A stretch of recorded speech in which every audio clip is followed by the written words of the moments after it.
موت موت نہیں ہے، مومن کے لیے موت انتقال ہے، اسی لیے ہم کہتے ہیں وہ انتقال کر گئے. انتقال یعنی منتقل ہو جانا. آپ کہتے ہیں نا میں منتقل ہو گیا ہوں، اب اس گھر میں نہیں رہا، آپ غلط گھر چلے گئے.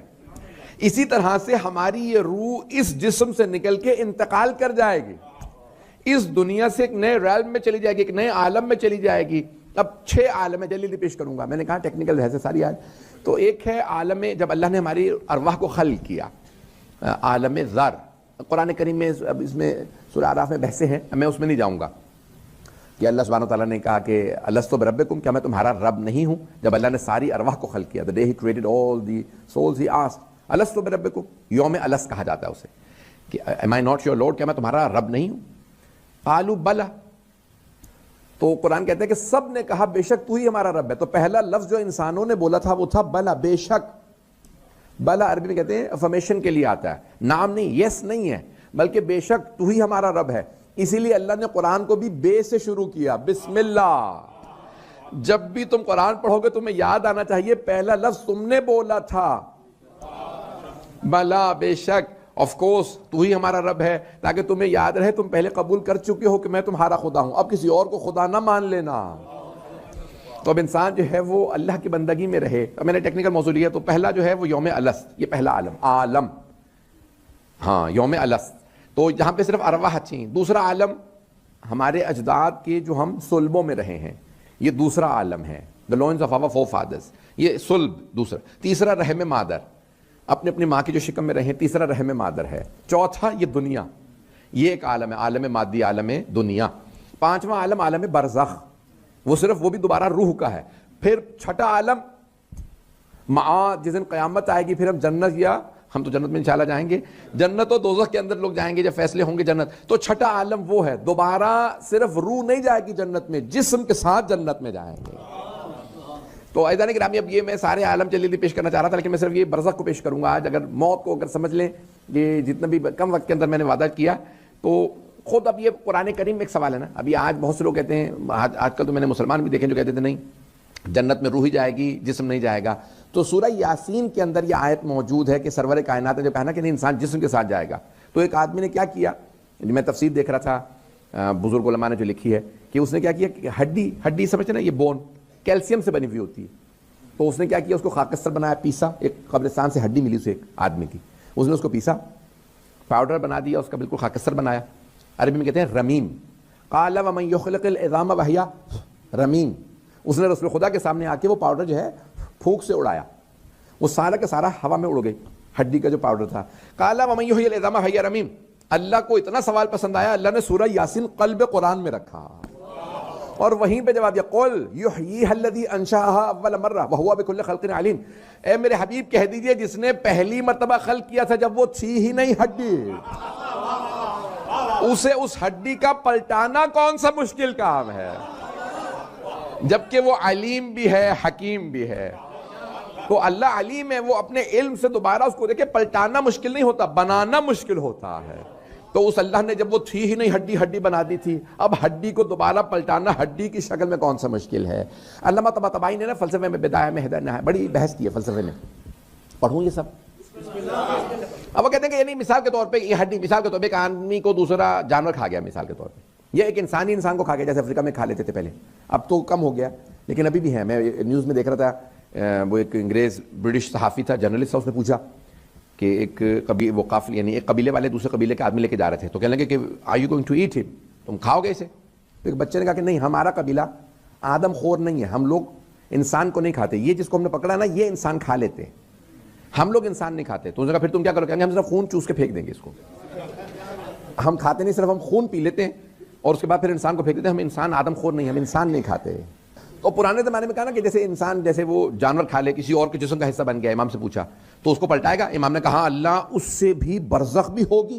آپ لوگ تو پریشان ہو گئے، کیا اگر ایک جانور کھا لے کسی انسان کو؟ تو امام نے کہا اللہ جانور کے پیٹ میں بھی اسے فشار قبر دے دے گا، اسے وہاں پہ بھی اگر اللہ عذاب دینا چاہے گا تو عذاب ہوگا. کہا ایک ایسا زمانہ آئے گا لوگ ہواؤں میں پھٹ کے بکھر جائیں گے، وہاں پہ بھی اللہ جسے فشار دینا چاہے گا. تو ایسا نہیں ہے کہ کیونکہ جل گیا ہے تو فشار قبر نہیں ہو سکتا، اللہ جسے جہاں چاہے جیسی سزا چاہے دے سکتا ہے، اللہ اس پہ بھی قدیر ہے.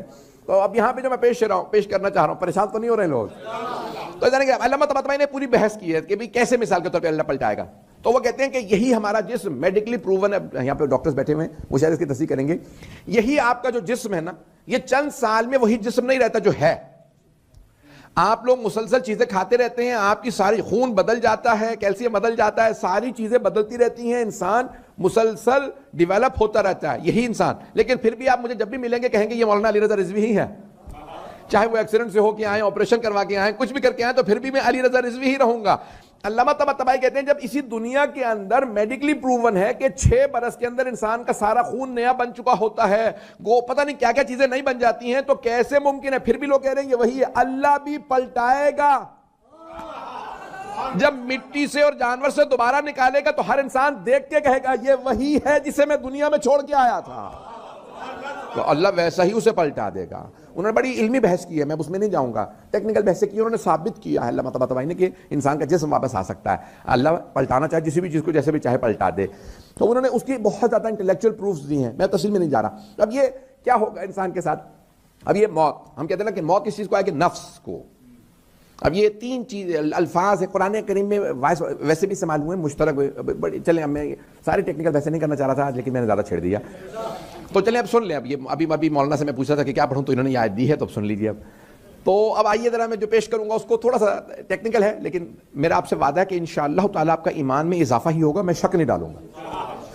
تو جانے کہ میں دیکھیں اب یہ ایک تو جسم ہے, یہ جسم باڈی, جب میں کہتا ہوں نا میں تو آیا یہ میرا ہاتھ میں ہے؟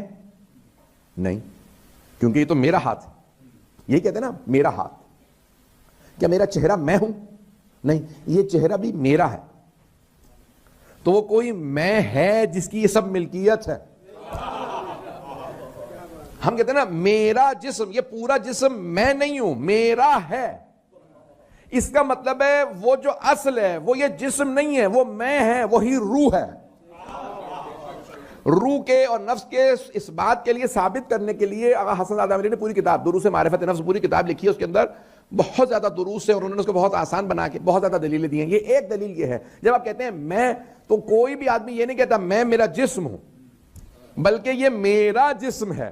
اس کا مطلب ہے جو بھی کلام کر رہا ہے وہ بھی مانتا ہے میں اور ہوں, میرا جسم اور ہے, وہ میں ہی اصل ہے, یہ جسم میرا ہے. میری باتیں پہنچ رہی ہیں؟ تو میں بہت زیادہ, میں نے کہا تھا ٹیکنیکل نہیں کروں گا. 1-2 اور دلیلیں سن لیجیے. ابن سینا سب سے بڑا ہمارے کہہ لیں کہ ڈاکٹر مانا جاتا تھا ان کو ویسٹرن ورلڈ میں. وہ شیعہ تھے. ابن سینا ہمدان کے تھے, وہیں پہ ان کی قبر ہے, میں ان کی قبر پہ گیا ہوں, ہمدان گیا ہوں.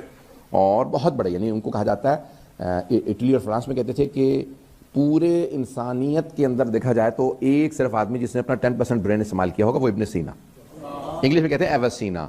تو ابن سینا کہتے ہیں کہ the brainiest person to have ever lived, سب سے بڑا دماغ جو دنیا میں گزرا ہے, کیونکہ انہیں اہل بیت کا تو پتہ نہیں ہے, محمد علیہ السلام کا تو پتہ نہیں ہے, تو اگر رسول خدا کا, تو اب یہ وہ کہتے ہیں ابن سینا سب سے بڑا برین. کیوں؟ سب سے بگیسٹ فلاسفر, لاجیشین, میڈیکل ایکسپرٹ, سب سے قابل ان کو آدمی مانا جاتا تھا. انہوں نے بہت سی آپریشن کا پہلے انہوں نے بتایا بہت سی چیزیں. چلے میں بہت زیادہ ٹیکنیکل نہیں ہوتا.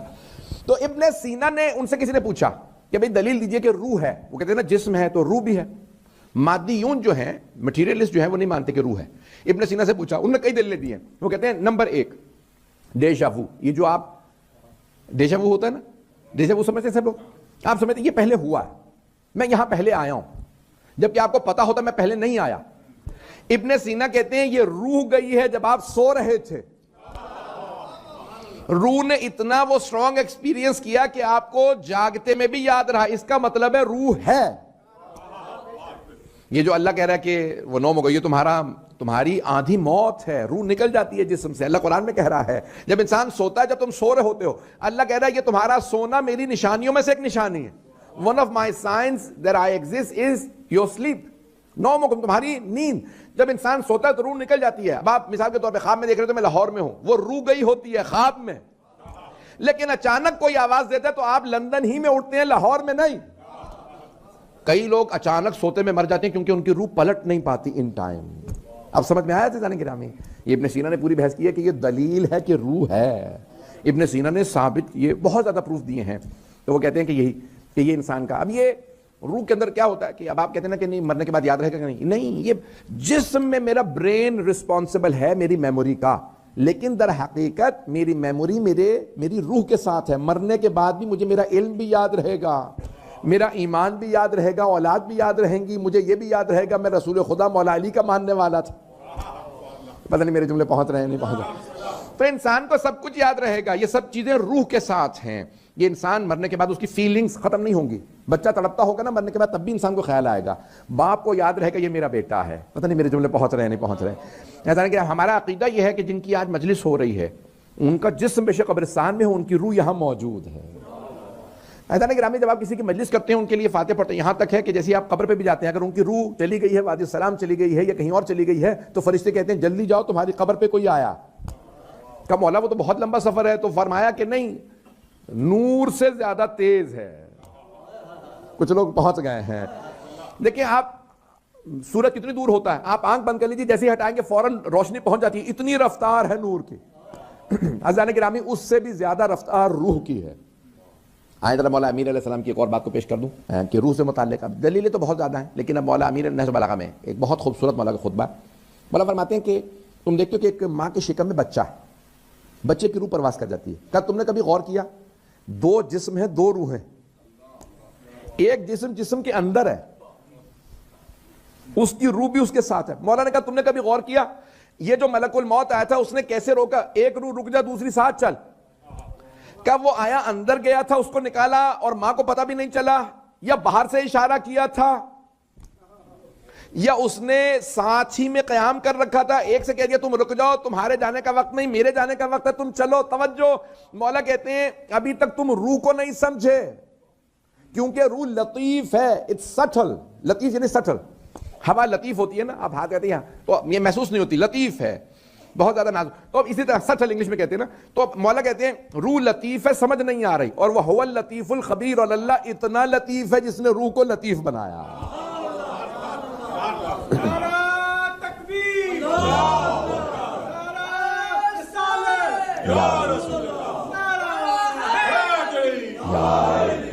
توجہ فرما رہے ہیں عزیزان گرامی. اب یہ روح کو سمجھانے کے لیے کسی علی علیہ السلام کی ضرورت ہے.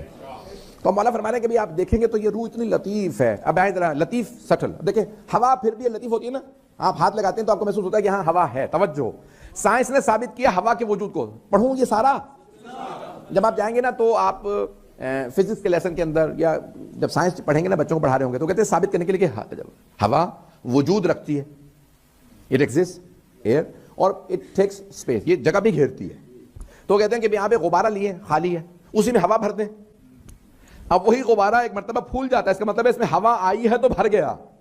اور وزن چیک کریں گے تو وزن بھی زیادہ ہے. توجہ, ہوا کا بھی وزن ہے, وہ لطیف ہے, لیکن روح اتنی لطیف ہے اس کا وزن بھی نہیں ہے.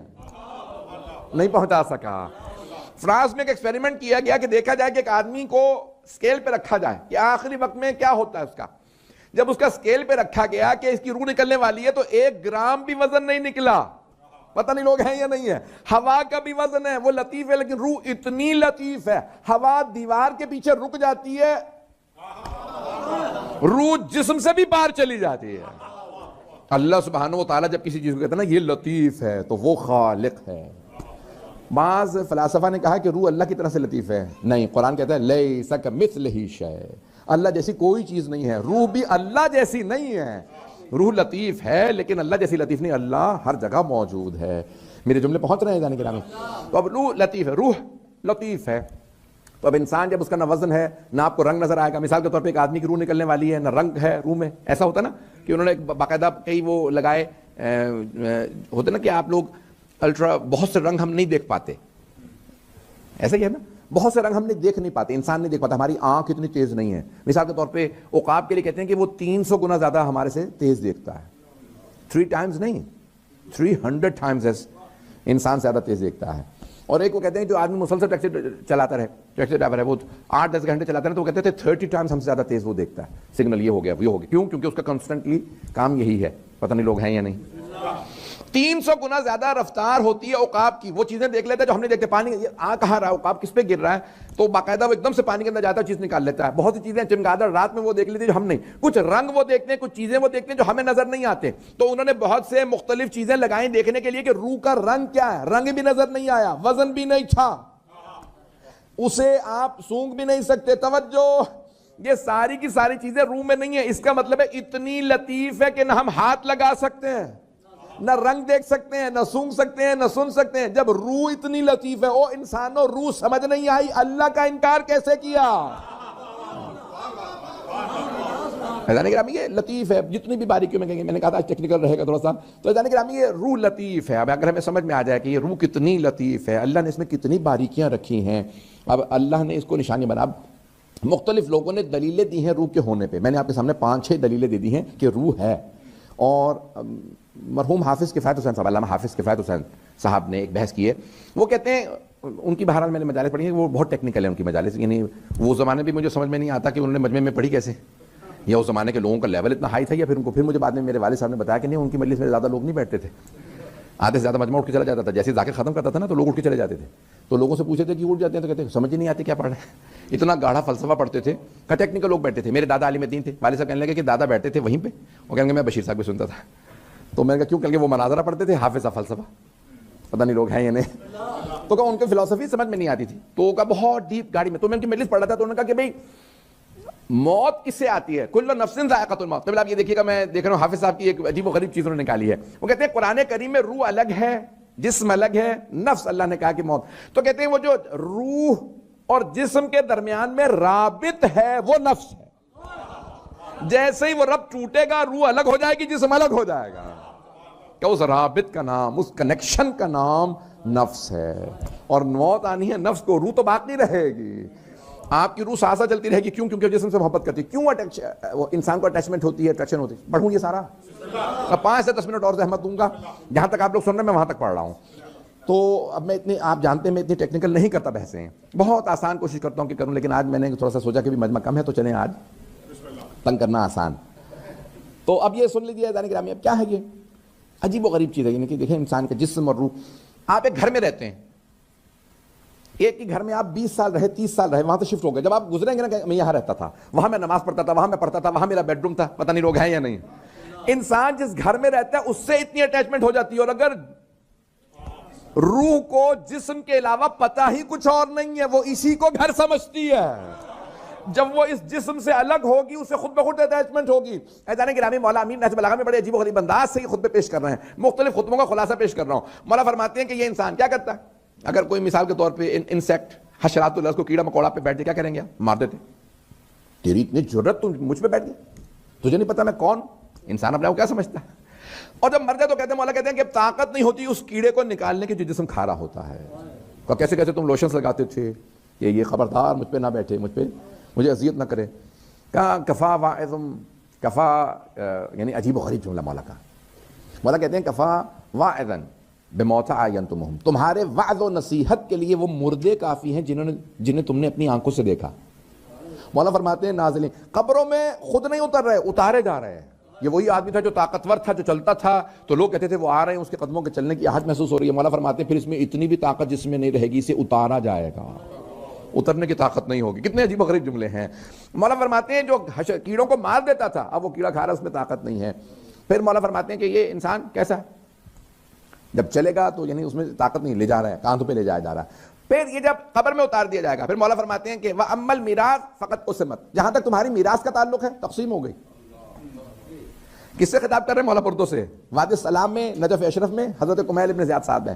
مولا فرماتے ہیں کہ اے قبروں والو, اما المیراث فقط قسمت, جہاں تک تمہاری میراث کا تعلق ہے بانٹ لی گئی. اور اگر تم دیکھتے تو جیتے جی مر جاتے کہ میری میراث کیسے تقسیم ہو رہی ہے. مکان میرا ہے, یہ گاڑی میری ہے, یہ میں لوں گا, یہ میرا, یہ کتابیں میری ہیں, تو تمہاری چیزوں پہ لڑائی ہو رہی ہے. وَأَمَّا الْأَزْوَاجُ فَقَدْ نُكِحَتْ, جہاں تک تمہاری بیویوں کا, تمہارے شوہروں کا تعلق ہے. As for your spouses, they are married off to other people, وہ اوروں کے ساتھ شادیاں کر چکے ہیں. وَأَمَّا الْأَزْوَاجُ فَقَدْ نُكِحَتْ, مولا فرماتے ہیں ان کی عورتوں سے شادیاں ہو گئی ہیں. وَأَمَّا الدِّيَارُ, جہاں تک تمہارے گھروں کا تعلق ہے, ان میں اور لوگ آ کے بس گئے, تمہاری سواریاں اوروں نے لے لی ہیں. مولا ایک ایک چیز کو ڈسکرائب کرتے ہیں. پھر مولا کہتے ہیں ہاں خبر ہو, ہاں ہونا, یہ تو یہاں کی خبر ہے, بتاؤ مل خبر عندکم, تمہارے پاس کیا خبر ہے. پھر مولا کہتے ہیں کمیل آواز آ رہی ہے ان کی. کہا نہیں مولا مجھے کوئی آواز نہیں آ رہی. کہا کمیل اگر تمہارے بھی پردے ویسے اٹھے ہوئے ہوتے جیسے میرے, پتہ نہیں لوگ ہیں یا نہیں ہیں, کیونکہ مولا کے سامنے حجاب نہیں ہے. مولا فرما رہے ہیں کمیل اگر تم بھی سن رہے ہوتے اور دیکھ رہے ہوتے جو میں دیکھ رہا ہوں اور سن رہا ہوں تو تم سنتے. یہ سب رو رو کے کہہ رہے ہیں یا علی القبر دار الوحشا. قبر جو ہے وہ وحشت کا گھر ہے. القبر دار الدود, قبر کیڑوں کا گھر ہے. القبر دار الغربہ, قبر تنہائی کا, لونلینس کا گھر ہے, کوئی نہیں ہے پاس. سوری میری باتیں بری تو نہیں لگ رہی ہیں. مولا فرماتے ہیں القبر دار الوحشت, قبر دار الغربہ, غربت تنہائی کا گھر ہے, وحشت کا گھر ہے. کہا یہاں کوئی نہیں ہے, کہا تنہائی ہے, کوئی نہیں آتا. تو اب ہوتا یہ ہے کہ انسان کے نا وہ ایک دور ہوتا ہے, اس کے بعد پھر یہ انسان یہ سوچ رہا ہوتا ہے کہ میں یہ دنیا ہی سب کچھ ہے. یہ نہیں سوچتا کہ وقت بدلتے میں کوئی دیر نہیں لگتی. تو وہ یہ انسان جو ہے وہ بھول جاتا ہے. وہ کہتا ہے کہ تمہیں نہیں پتا میں کون ہوں. اسے یہ نہیں پتا کہ قبر پوچھے گی اب بتا تو کون ہے. وہ جو زمین پہ پاؤں مار مار کے چلتا تھا پھر قبر کہتی ہے اب میری باری ہے نا. مولا امیر کی کہی ہوئی فشار قبر کسے ہوتا ہے؟ تو مولا نے فرمایا دو لوگوں کو, بلکہ تین شاید طبقات ہیں. ایک وہ جو طہارت نہیں کرتے, دوسرے وہ جو دوسروں کی برائی کرتے, تیسرے وہ جو عقل کے چلتے ہیں, تکبر. زمین کہتی ہے اب میری باری ہے. تو یہ چیزیں بڑی, میں آج 2.5 گھنٹے میں تقریباً ڈرائیو کر کے آیا ہوں. آج ٹریفک مجھے, آپ لوگوں کو تو مجھے نہیں, سب کا اندازہ ہے, اسی لیے مجمع بھی آج افیکٹڈ ہے. میں یقین مانیے 5:45 کا چلا ہوا تھا اور 8 بجے کے بعد پہنچا ہوں, یعنی 10 past 8. جب آپ کتنے بجے ممبر پہ بیٹھے مجھے ایگزیکٹ نہیں ٹائم یاد, تو دماغ بالکل جو ہے وہ خرد ہے. تو آپ سوچ رہے ہوں گے کہ یہ 2.5 گھنٹے مولانا نے سارا غصہ جو ڈرائیو کی تھی وہ ہم پہ نکال دیا مجلس میں. یقین مانیں کہ کوئی ایسا نہیں ہے. میں نے بالکل ایک یونیک ٹاپک لیا ہے کہ اگر آپ دیکھیں گے اس کے اندر بہت سبق ہے ہمارے لیے. عزیزان گرامی, بڑے بڑے لوگوں کی پیشانی پہ موت کا نام سن کے پسینہ آ جاتا ہے, لیکن کچھ ایسی ہستیاں ہیں جو موت کو دیکھ کے گھبراتے نہیں بلکہ فرماتے ہیں کہ اے میرے لال حسن, میرے شیعوں سے کہہ دیجئے مجھے پرواہ نہیں ہے کہ میں موت پہ جا پڑوں یا موت مجھ پہ آ پڑے. عزیزان گرامی, یہ مقام صرف ان ہستیوں کا ہے. اور ہماری زندگیوں کے اندر خوشی ہو تو اہل بیت, غم ہو تو اہل بیت, بچوں کی سالگرہ ہو تو اہل بیت, بچوں کی شادی ہو تو اہل بیت, خدا نہ کرے باپ دادا کا انتقال ہو جائے تو اہل بیت. کوئی خوشی ہو, کوئی جانتے ہیں کیوں؟ کیونکہ انہوں نے اپنی ہر خوشی ہر غم میں ہمیں یاد کیا ہے. میں چند جملے پیش کر رہا ہوں مصائب کے, میرے ساتھ رہیے گا. 4 مقامات کو بہت زیادہ چوما کرتے تھے رسول خدا. کون سے 4 مقامات؟ پہلا پیشانی, جانتے ہیں کیوں؟ یہاں پہ پتھرنے لگنا تھا. لبوں کو جب 6 مہینے کے تھے لبوں کو چومتے, کیوں؟ یہاں یزید کی چھڑی نے آنا ہے. گلے کو کیونکہ شمر کے خنجر نے چلنا ہے. لیکن سینے کو کیوں چومتے تھے؟ یہاں پہ گھوڑوں کی ٹاپوں نے, یہاں گھوڑوں کی ٹاپوں نے آنا ہے. رسول خدا گلے کو چومتے, پیار کرتے, میرے لال آپ پہ ظلم کیا جائے گا. آج سوئم کی مجلس ہے, میں آخری جملہ پڑھنا چاہتا ہوں. آج کتنا اہتمام کیا ہے مجلس کے لیے. آج میرے سارے بھائی, یہ جس بیٹے نے اپنے باپ کی مجلس کو رکھا, بار بار مجھے فون کر رہے تھے کسی بھی طرح مولانا آپ آ جائیں. میں سوچ رہا تھا بیٹے کو کتنی محبت ہوتی ہے. مولا سجاد جب کربلا میں سوچتے ہوں گے میں بابا کو کیسے دفناؤں, جب جانے لگے جناب زینب نے پوچھا بیٹا سجاد یہ کیا حالت بنا رکھی ہے, آپ کی رنگت سفید پڑ گئی ہے. بیٹا ایک ہی تو مرد ہے, ہمارا اور کوئی سہارا نہیں. بیٹا کیا بات ہے؟ کہ پھوپھی اماں, خدا کسی غیرت مند بیٹے کو ایسا وقت نہ دکھائے بوڑھے باپ کا جنازہ دھوپ میں رکھا ہو, جوان جہان بیٹے کو دفنانے کی اجازت نہ ہو. 13 محرم کو جب دفنانے آئے نا تو بنی اسد کے سارے مرد پریشان کھڑے تھے, کون سا لاشا کہاں دفنائیں. کسی بھی لاشے کا سر نہیں تھا. انہیں نہیں معلوم تھا کون سا مولا کا لاشا ہے, کون سا بیٹے کا, کون سا بھائی کا, کون سا غلام کا. پریشان کھڑے. اتنے میں مولا سجاد تشریف لائے. آپ نے فرمایا میں بتاتا ہوں کون سا لاشا کہاں دفنانا. پڑھوں یہ جملے, اب برداشت کر پائیں گے. ایک مرتبہ مولا سجاد نے اشارہ کیا کہ جو سامنے لاشا یہ حبیب ابن مظاہر کا لاشا ہے. ایک مرتبہ بنی اسد نے رو کے کہا قیدی حبیب ہمارے قبیلے کے سرداروں میں سے تھے, اجازت ہے ہم حبیب کو الگ دفنا دیں؟ کہاں اجازت ہے. اتنے میں ایک مرتبہ کچھ لوگ ایک لاشا لائے, کہ قیدی ایک اور لاشا ملا ہے. مولا نے فرمایا یہ علی اکبر کا لاشا ہے, علی اکبر کو میرے بابا کے ساتھ دفنانا. اتنے میں کچھ لوگ ایک بچے کا لاشا لائے. مولا نے فرمایا یہ علی اصغر کا لاشا ہے، اگر دیکھ سکے تو ہاتھوں کو بلند کر کے بھی تب دیکھیے گا۔ شب جمعہ ہے، شب دعا ہے، باب الحوائج کا واسطہ دے رہا ہوں۔ ایک مرتبہ کچھ لوگوں نے کہا قیدی ایک لاشا فرات کے کنارے پڑا ہے، اس کا سر بھی قلم ہے بازو بھی قلم ہے، اسے اتنے گرز مارے گئے ہیں کہ ہم جس عضو کے نیچے ہاتھ رکھیں وہ عضو ٹوٹ جاتا ہے۔ قیدی بتائیے اس لاشے کو کہاں دفنانا ہے؟ مولا نے اونچی آواز سے گریہ کیا، فرمایا وہ لاشا وہیں دفنا دو، وہ میرے چچا عباس کا لاشا